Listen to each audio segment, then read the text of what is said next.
In the high-stakes theater of American cultural warfare, few spectacles are as meticulously choreographed or as cynically staged as the meteoric rise of Erika Kirk.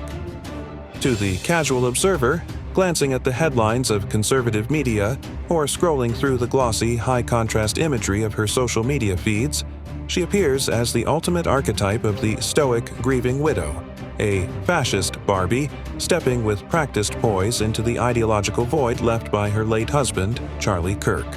She is presented as a pillar of strength, a mourning mother who has traded the privacy of her grief for the harsh glare of the political stage to preserve a legacy.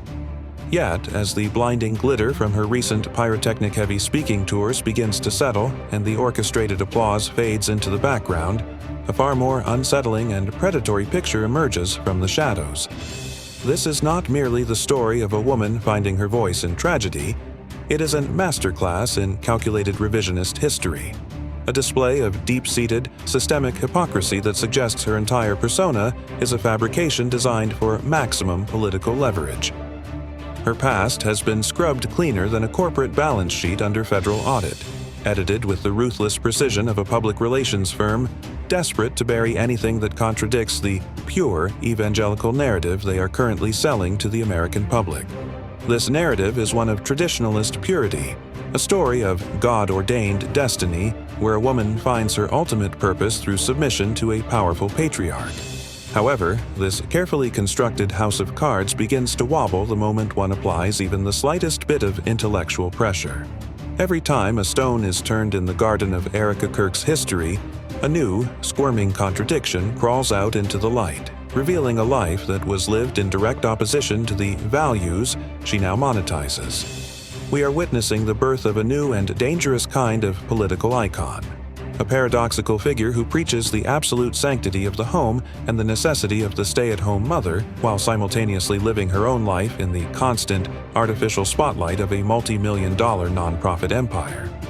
She demands total transparency from the so-called deep state and decries the revisionist history of the secular left. Yet her own biography remains a labyrinth of redacted chapters, suspicious silences, and convenient omissions that serve to hide the girl boss reality of her pre-Kirk existence. The irony is as thick as the stage makeup she wears. A woman who tells young girls that a career is a siren song of modernity, while she herself aggressively pursues the CEO chair and a seat at the table of the Trump administration. This performance of grief has become a grieving tour, a commercialized trek across the country where the tragedy of a husband's death is repackaged into a fundraising opportunity, complete with sequins, light shows, and photo ops that border on the macabre. By positioning herself as the guardian of the home, she creates a moral shield that makes her practically untouchable in conservative circles. To criticize her leadership is to attack a widow, and to question her past is to insult a mother. But the reality is that she is the ultimate enforcer of a lifestyle she doesn't actually lead. She occupies a powerful position in a multi-million-dollar operation, traveling from rally to rally, while the children she claims are her first priority are left in the care of the very childcare system she publicly disparages as unnatural.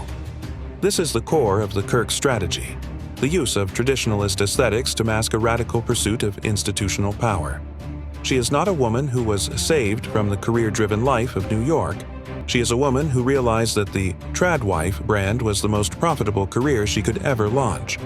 Her rise represents the perfection of the political grift, where the most intimate human experiences, love, marriage, and even death, are fed into the machinery of Turning Point USA to produce a sanitized, radicalized product for the next generation. As she continues to rewrite her own history in real time, she serves as a chilling reminder that in the world of modern political theater, the most effective lies are the ones told with a Bible in one hand and a corporate checkbook in the other. The foundation of the Erika Kirk brand is built upon a very specific, meticulously engineered evangelical, pure image that functions more as a marketing fortress than a personal biography. In her carefully curated interviews, conducted with the soft lighting and reverent tones usually reserved for hagiographies, she paints a vivid, almost cinematic picture of a woman who was saved from the moral pits and spiritual bankruptcy of a secular Manhattan lifestyle by the perceived brilliance and masculine leadership of Charlie Kirk. This narrative is essential to the TPUSA mythos, the lost modern woman finding her true north through patriarchal submission. She speaks frequently and disparagingly of her time in the city, claiming she never dated because she viewed the metropolitan dating pool as a hellscape of shallow connections and godless ambition. She further bolsters this image of ascetic devotion by publicly shunning alcohol, characterizing it as an unproductive vice that has no place in the life of a godly woman. It is a compelling story of redemption, if only it were true. However, the internet is not so easily scrubbed by the hands of a public relations team, and the digital footprints of Erika France remain deeply embedded in the very siren song of modernity she now begs young women to ignore. Evidence from as recently as 2018 reveals a woman whose life was diametrically opposed to the sheltered, isolated, and career-weary character she plays today. Far from being a woman hiding from the world, she was a seasoned veteran of the pageant circuit, a world famously owned and operated by Donald Trump, where she competed as Miss Arizona, basking in the high-glamour, high-vanity spotlight that she now claims to find spiritually vacuous. Her past is a collage of media-hungry ventures, including appearances in country music videos and, perhaps most damagingly to her carefully constructed tradwife persona, a stint as a guest on Bravo's Summer House. In these reality TV clips, the unproductive habit of drinking alcohol is not just a minor detail. It is on full display as she navigates the competitive, alcohol-fueled dating circuit of reality television. The fundamental question isn't why she changed. People are allowed to evolve and find new convictions. The question is why the movement feels the need to lie about the evolution.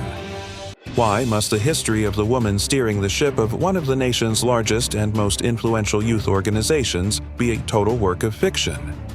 This systematic whitewashing of history is not merely a personal quirk or a desire for privacy.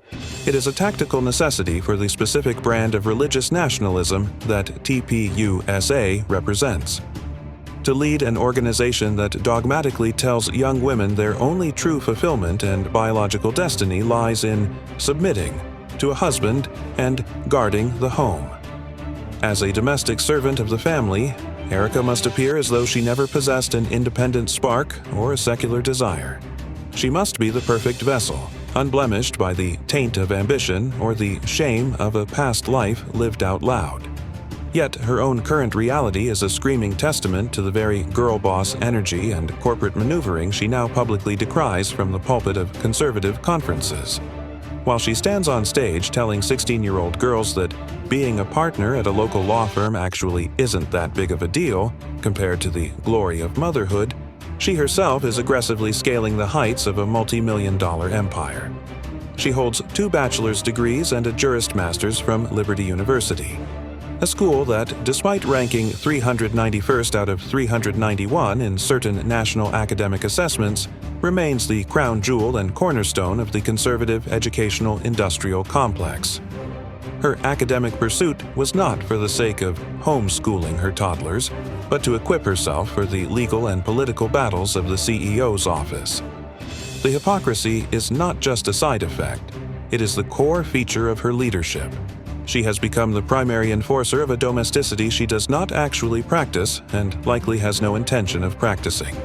While she records podcasts about the evil of daycare and the tragedy of mothers in the workforce, she is on a national tour. She is commanding the boardroom, and she is rubbing shoulders with the elite at the White House. Her own 1- and 3-year-old children, who she claims are the center of her universe, are inevitably left in the care of the very strangers, nannies, and paid help she warns other mothers are a threat to the nuclear family. She is selling a dream of quiet, submissive domesticity to a generation of girls while she lives the high-powered, high-visibility life of a corporate titan, proving that in the Kirk universe, traditional roles are for the followers, while the leaders are free to enjoy the fruits of the modernity they pretend to hate. The most chilling aspect of the Erika Kirk phenomenon, however, does not lie in her public contradictions or her corporate ambitions, but rather in the darker, more visceral corners of digital discourse, the persistent, haunting allegations that her entire family life is a psyop, a meticulously staged performance, or a carefully constructed prop designed to sell a political product. While the most extreme claims, such as the convoluted Romanian child trafficking theories, have been largely debunked as fringe fabrications, other questions regarding the authenticity of her personal narrative remain stubbornly, almost aggressively, unanswered. These are not merely the musings of internet trolls. Allegations emerging from estranged family members, most notably her half-sister, suggest that the very pregnancies Erika utilizes to bolster her traditional values credentials and her godly mother status may not be what they seem to the naked eye. Skeptics and digital sleuths point to a glaring lack of public pregnancy photos, a statistical anomaly for a woman who documents nearly every other aspect of her life, and the peculiar, often contradictory nature of her alibi photos. In these images, the children's physical development and ages appear to be out of sync with the official publicized timeline of Charlie Kirk's transition into fatherhood. Whether these children are her biological offspring or tactical props in a larger ideological play, the way they are positioned within the Turning Point USA, TPUSA, propaganda machine is undeniable and deeply predatory. Erika does not shield her children from the political fray. She thrusts them into it, utilizing her daughter's alleged trauma to launch vitriolic attacks against the LGBTQ+ community. By claiming her daughter's lesbianism is a direct result of childhood trauma, she makes a statement that serves no therapeutic or parental purpose. Instead, it serves as a weaponized anecdote intended to dehumanize her political enemies and instill fear in her base. As she aligns herself with increasing ferocity with the Trump-Vance wing of the Republican Party, Erika Kirk is moving beyond the ephemeral realm of social media influence and into the concrete, dangerous territory of institutional power. She has transitioned from a supporting player to the enforcer of the movement, the one who takes the soft, pastel-hued tradwife aesthetic, the sourdough starters and the floral dresses, and hardens it into a jagged political weapon. Her vision for America is not merely a return to mid-century domesticity. She envisions the confinement of women to the home as a matter of urgent national security and non-negotiable religious duty. This is the Manhattan mindset she claims to have escaped, now inverted into a fundamentalist doctrine that she enforces with corporate efficiency. By framing her ascension to the CEO and chairwoman positions of TPUSA not as a personal career move, but as a sacred duty to her late husband, she has created the ultimate rhetorical suit of armor.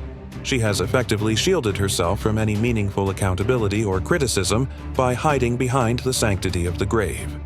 If you question her administrative decisions, you are accused of harassing a grieving widow. If you point out the flagrant contradictions between her rhetoric and her lifestyle, you are framed as an assailant attacking a vulnerable mother. This is the ultimate, sophisticated defense mechanism for a rising fascist ideology, the strategic wrapping of a raw, insatiable thirst for institutional power in the somber, untouchable shroud of a funeral veil. The danger of Erika Kirk lies in this synthesis of grief and grievance. She has mastered the art of griefing, the ability to grift through the performance of grief, turning a personal tragedy into a shield for an $84 million political operation. She stands as a warning of what happens when the domestic sphere is annexed by the political, and when the image of the mother is used to validate the rise of the strongman. Her presence at the center of the movement ensures that the trad wife pipeline leads directly to the voting booth and the picket line, ensuring that the next generation of conservative women are not just stay-at-home moms, but infantry in a cultural war they were told was a divine calling. In this landscape, transparency is the enemy, and the revisionist history she practices is the primary tool of her trade.